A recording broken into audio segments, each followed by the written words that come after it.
दोस्तों एक्स्टर और फ्रॉन्क्स दोनों ही ऐसी गाड़ियां हैं जो किसी भी प्रकार के टेरेन में आराम से चल सकती है, अच्छा खासा ग्राउंड क्लियरेंस लेकर के आती है और आपको सीटिंग पोजीशन भी हाई देती है और साथ में सीएनजी मिल जाता है जिससे फ्यूल एफिशिएंट भी काफी ज्यादा हो जाती है। बहुत सारे लोगों को ये चाहिए कि भाई मेरी गाड़ी किसी भी टेरेन पे चल सके बट मुझे बहुत ज्यादा भगानी नहीं है, तो एक अच्छा ऑप्शन उनके लिए हो सकते हैं। बट चूज करने की बारी आएगी तो इन दोनों में से कौन सी चुनोगे, तो आज के वीडियो में कंफर्म कर देते हैं। अब देखो, पहली बात है कि फीचर्स काफी अच्छे होने चाहिए, आपको बहुत ज्यादा पावर आउटपुट की जरूरत नहीं है, आप ऑलरेडी सीएनजी चुन रहे हो जिसमें पेट्रोल का ऑप्शन भी है, अगर आप चाहें तो उधर भी स्विच कर सकते हैं। बट फिर भी हम सबसे पहले इसके वेरिएंट्स देख लेते हैं जो आपके प्राइस बजट में आएंगे। मैंने 11 लाख के अंदर दोनों को रखने की कोशिश करी है। तो पहला Hyundai एक्स्ट्रा जिसका टॉप एंड वेरिएंट सीएनजी वाला आता है SX 1.2 लीटर पेट्रोल के साथ। इसका नाइट एडिशन आता है HY CNG Duo.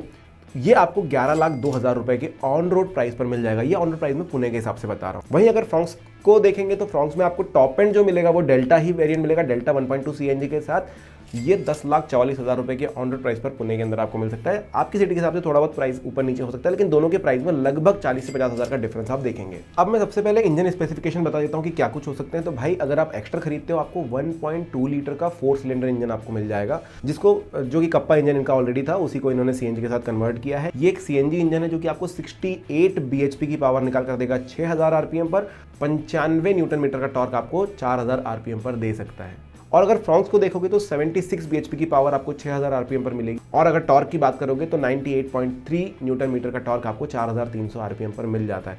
On paper दोनों ही लगभग सिमिलर से लग रहे हैं, थोड़ा बहुत ज़्यादा पावर आपको लगेगा कि भाई फ्रॉन्क्स के अंदर है, बट अगर आप पावर टू वेट रेशो देखोगे तो आपको दिखाई देगा कि भाई जो फ्रॉन्क्स है वो बहुत ज़्यादा फास्ट यहाँ पर हो सकती है, बहुत ज़्यादा अच्छा परफॉर्म कर सकती है हमारे एक्स्टर के मुकाबले, और जो कि सही भी है। और साथ में एक और चीज़ फ्रॉन्क्स एक्स्ट्रा देती है आपको, वो है भाई इसका स्मूथनेस। अगर आप देखोगे कसर तो Hyundai ने भी नहीं छोड़ी, काफ़ी ज़्यादा स्मूथ, काफ़ी ज़्यादा साइलेंट इंजन होते हैं, एनवेज लेवल बहुत कम होते हैं, लेकिन फ्रॉन्क्स में आपको कुछ अलग ही चीज़ पता चलेगी। मैंने Hyundai के सीएनजी वाले इंजन देखे हैं, जब आप सीएनजी पर स्विच करते हो काफ़ी ज़्यादा वाइब्रेशंस, नॉइस आपको कैबिन के अंदर मिलते हैं, चाहे आप ऑरा देख लो चाहे आप एक्स्ट्रा देख लो।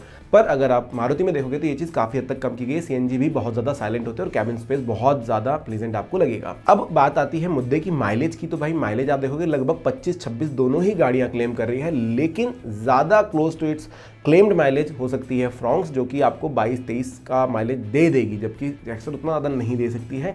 सिटी और हाईवे मिलाकर के आप 17-18 का माइलेज आराम से निकाल सकते हो। हाईवे चलोगे तो फिर ज़्यादा भी बढ़ जाता है, 25 तक भी खींच देगी और 27 तक भी चली जाएगी। पर माइलेज के केस में हर किसी का एक्सपीरियंस अलग होता है, तो आप कमेंट सेक्शन में बताना कि आपको कितना मिल रहा है। दोनों ही गाड़ियां ऑटोमेटिक में अभी तक सीएनजी आई नहीं है, तो मैनुअल में ही यहाँ पर मिल जाती है। 5 गियर ट्रांसमिशन आपको मिल जाता है और एक रिवर्स गियर एक्स्ट्रा आपको दिया जाता है। और साथ ही फ्रॉन्क्स के अंदर आपको आइडल स्टार्ट एंड स्टॉप का फंक्शन भी मिल जाता है, जो कि आपके लिए फ्यूल एफिशिएंसी को थोड़ा सा और बढ़ा देता है। बात करेंगे साइज की, तो आप साइज में देखोगे भाई फ्रॉन्क्स काफ़ी ज़्यादा ऊंची है, लेकिन लेंथ के मामले में थोड़ी सी ज़्यादा आगे निकल जाती है फ्रॉन्क्स। विड्थ के मामले में आगे निकल जाती है फ्रॉन्क्स, हाइट में जैसा मैं कह चुका हूं, और व्हील बेस के मामले में भी फ्रॉन्क्स ही थोड़ी सी ज़्यादा आगे निकल जाती है, थोड़ी सी ज़्यादा रोड से चिपक कर चलती है। अब यहाँ पर अगर व्हील बेस थोड़ा ज़्यादा है तो ग्राउंड क्लियरेंस भी थोड़ा सा बेटर देने की कोशिश की जाती है, जो कि फ्रॉन्क्स में है। 190 mm का ग्राउंड क्लियरेंस आपको मिलेगा, जबकि एक्स्ट्रा 185 mm को देती है। और एक फ़ायदा आपको मिलता है टायर्स का फ्रॉन्क्स के अंदर। अब बात आती है दोनों के अंदर अलॉय मिल रहे हैं, दोनों सीएनजी वेरिएंट है दोस्तों, यहाँ पर अलॉयज नहीं मिल रहे हैं। दोनों के अंदर आपको स्टील रिम मिलेंगे, कवर्स आपको मिल जाते हैं। तो 175/65 R15 के व्हील्स आपको मिलते हैं एक्स्टर के अंदर। ये चीज़ सभी लोगों ने बोली है, सभी लोगों ने नोटिस करी कि एक्स्टर में एक साइज बड़े व्हील्स दिए जा सकते थे, जो कि नहीं दिए गए हैं। फ्रॉन्क्स के अंदर आपको 195/60 R16 के व्हील्स मिलते हैं, तो टायर की चौड़ाई भी ज़्यादा है, जो कि आपको स्टीयरिंग पर भी समझ में आएगा। हालांकि जब आप देखते हो कि टायर की चौड़ाई ज़्यादा है तो आपको स्टीयरिंग में शायद ज़्यादा वजन लगे, बट ऐसा कुछ नहीं है। फ्रॉन्क्स काफ़ी ज़्यादा ईजी है सिटी ड्राइव करने के लिए, और एक उंगली से भी आप उसके स्टीयरिंग को घुमा सकते हो। अगर कैबिन स्पेस की बात करें तो सबसे पहले ड्राइविंग सीट पर आप बैठना चाहोगे, जिसमें आपको एक्स्ट्रा काफी ज्यादा पसंद आएगी। फ्रॉन्क्स की सीट मेरे को बेटर लगी थी अपने हिसाब से, क्योंकि ज्यादा अच्छा थाई सपोर्ट, ज्यादा अच्छा बैक रेस्ट मुझे मिल रहा था।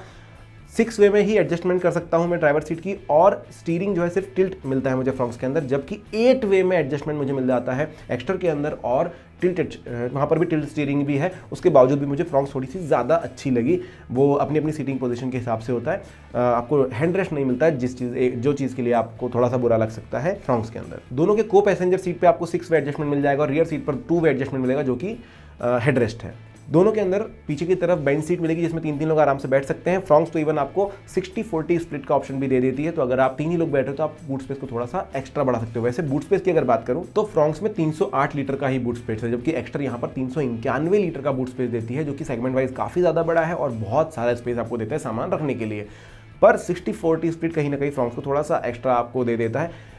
लेकिन ये 60-40 स्प्लिट की बात जब हम कर रहे हैं तो हमको रियर सीट को ध्यान देना होता है। और फ्रॉन्क्स में प्रॉब्लम है कि भाई रियर सीट पर आपको हमेशा ही जो सीट बेल्ट से वो लगा के रखने, चाहे कोई बैठा हो नहीं बैठा हो। अगर नहीं बैठा है और उसके बाद भी नहीं लगे हैं तो गाड़ी बचती रहती है, वो एक प्रॉब्लम है जो कि मारुति शायद सुधार लेगा आने वाली गाड़ियों में।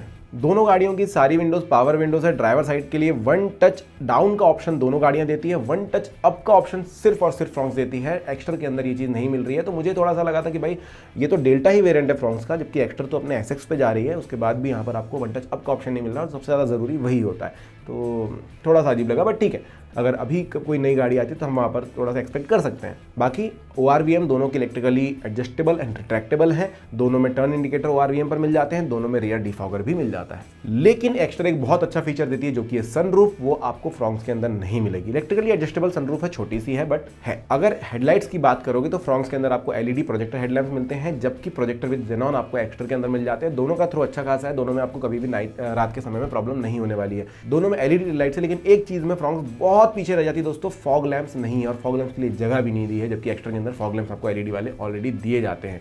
तो ये एक चीज हिंडई ने काफी ज्यादा अच्छी की है। दोनों के अंदर वायरलेस एप्पल कारप्ले और एंड्रॉइड ऑटो का कनेक्टिविटी मिल जाती है, टच स्क्रीन डिस्प्ले मिल जाते हैं। 7 इंचेस का फ्रॉन्क्स के अंदर, 8 इंचेस का हिंडई के अंदर, एक्स्टर के अंदर चार स्पीकर आपको दिए गए हैं। और सही बोलूँ तो एक्स्टर का साउंड आउटपुट बोलें या फिर उसका टच स्क्रीन सिस्टम बोलें, वो दोनों ही फ्रॉन्क्स की तुलना में काफ़ी ज़्यादा अच्छा है। फ्रॉन्क्स थोड़ा सा लैगी नहीं कह सकता हूँ, बट उसका सिस्टम भी थोड़ा सा आपको ओल्ड स्कूल लग सकता है और स्पीकर आउटपुट एक्स्ट्रा जितना अच्छा नहीं है। लेकिन अगर आप फ्रॉन्क्स में ही बैठे हैं तो आपको कोई तकलीफ नहीं होने वाली है। कंपेयर करोगे तो पता चलेगा कि हाँ एक्स्ट्रा थोड़ा बेटर है। बाकी voice command, steering mounted control दोनों के दोनों गाड़ियों में मिल जाते हैं। अब बात कर लेते हैं फीचर्स की, तो दोस्तों दोनों के अंदर ऑटोमेटिक क्लाइमेट कंट्रोल मिल जाता है, सिंगल जोन है, रियर AC वेंट्स जो है दोनों के अंदर आपको दिए जाते हैं, हीटर मिल जाता है। जो IRVM इलेक्ट्रॉनिक वाला आपको मिल जाएगा एक्स्टर के अंदर और मैनुअल वाला मिल जाएगा आपको फ्रॉन्क्स के अंदर। अब आपको देखना है कि दोनों में से कौन सा चूज करते हैं, बट IRVM में बहुत बड़ी चीज़ नहीं है जिसके लिए गाड़ी ही चेंज कर दी जाए, तो एक बार आपको जरूर सोचना पड़ेगा। रियर कैमरा जो है वो आपको मिलेगा एक्स्टर के अंदर, जो कि फ्रॉन्क्स में नहीं है। हालांकि दोनों ही गाड़ियों में रिवर्स पार्किंग सेंसर लगे हुए हैं, लेकिन रियर कैमरा काफ़ी ज़्यादा मदद करता है आपकी समय समय पर, तो एक बार ये ज़रूर आपको देखना होगा। अब एक ऐसा फीचर आपके सामने आता है जो कि एक्स्टर को बहुत ज़्यादा ज़रूरी बना देगा, वो है क्रूज कंट्रोल। एक्स्टर आपको क्रूज कंट्रोल दे रहा है, फ्रॉन्क्स में नहीं। और दोस्तों बाहर से लगवाना क्रूज कंट्रोल थोड़ा सा इम्पॉसिबल सा या बहुत ज़्यादा मुश्किल है, काम अच्छे से नहीं करता, तो ये एक प्रॉब्लम है। अगर आपको क्रूज की ज़रूरत है तो फिर आपके पास चॉइस नहीं बचती है। साथ ही दोनों गाड़ियों के अंदर आपको anti lock braking system, electronic brake force distribution, electronic stability program, hill hold control और ट्रैक्शन कंट्रोल सिस्टम जैसे फीचर्स दिए जाते हैं। एक एक्स्ट्रा फीचर आपको फ्रॉन्क्स के अंदर मिलेगा, वो है ब्रेक असिस्ट, तो अगर पैनिक ब्रेकिंग कर रहे हो तब आपकी हेल्प थोड़ी सी हो जाएगी। पर सेफ्टी वाइज देखें तो एक्स्टर लॉन्च के समय बताया था कि भाई बेसिक वेरिएंट से 6 एयरबैग देंगे, तो ये 6 एयरबैग आपको दे देते हैं, जबकि फ्रॉन्क्स में 2 ही एयरबैग आते हैं। Rear middle 3 point seat belt आपको दोनों गाड़ियां प्रोवाइड करती है। रियर मिडिल हेडरेस्ट जो है वो आपको सिर्फ फ्रॉन्क्स में मिलेगा, वो आपको एक्स्टर के अंदर नहीं मिलता है, 2 ही हेडरेस्ट हैं। TPMS आपको एक्स्ट्रा दे देती, जो कि फ्रॉन्क्स में नहीं है। चाइल्ड सीट एंकर पॉइंट्स दोनों में दे देती हैं और सीट बेल्ट वार्निंग भी दोनों गाड़ियां दे देती हैं। तो ये तो ही ओवरऑल बात है कि भाई फीचर्स क्या है, क्या चीज़ें हैं, क्या चीज़ नहीं है, कंफर्ट कैसा मिलने वाला है। मैं बात करता हूँ थोड़े से सस्पेंशन और हैंडलिंग की, तो अगर आप हैंडलिंग की बात करोगे, स्टीयरिंग दोनों के लाइट है, फ्रॉन्क्स थोड़ा ज़्यादा लाइट आपको यहाँ पर लगने वाला है। एक्स्टर में सच ये नहीं लगेगा आपको, लेकिन थोड़ा सा भारी स्टीयरिंग आपको एक्स्टर का लग सकता है, जबकि टायर साइज है थोड़े से चौड़े फ्रॉन्क्स में। अगर आप सस्पेंशन की बात करोगे तो मारुति हमेशा ही काफ़ी ज़्यादा स्मूथ सस्पेंशन बनाने की कोशिश करती है और वही चीज़ आपको यहाँ पर भी फील होगी। एक्स्टर थोड़ी सी हाइट में ज़्यादा होने की वजह से हल्का फुल्का बॉडी रोल आपको कभी देखने मिल सकता है। एज़ कम्पेयर टू फ्रॉन्क्स आपको वो चीज़ मिलेगी, पर हर समय मिल रही है ऐसा नहीं है। जैसे मैंने स्पीकर्स की बात की थी, वही चीज़ यहाँ पर भी लागू होगी कि अगर आप कंपेयर करोगे तो आपको दिखाई देगा, और नहीं तो हल्का फुल्का बॉडी रोल जो है सहने लायक वो आपको लगेगा बहुत ज़्यादा नहीं है। पर अगर आप रियर सीट पर बैठते हो तो आपको हेडरूम ज़्यादा मिलेगा, जो कि एक अच्छी सी फीलिंग देता है, जो कि लगता है कि भाई आपके पास स्पेस ज़्यादा है। वो फ्रॉन्क्स में थोड़ी सी आपको कम लग सकती है। अगर 6 फुट का बंदा बैठता है आराम से तो हल्का फुल्का लग सकता है कि हेडरूम कम है।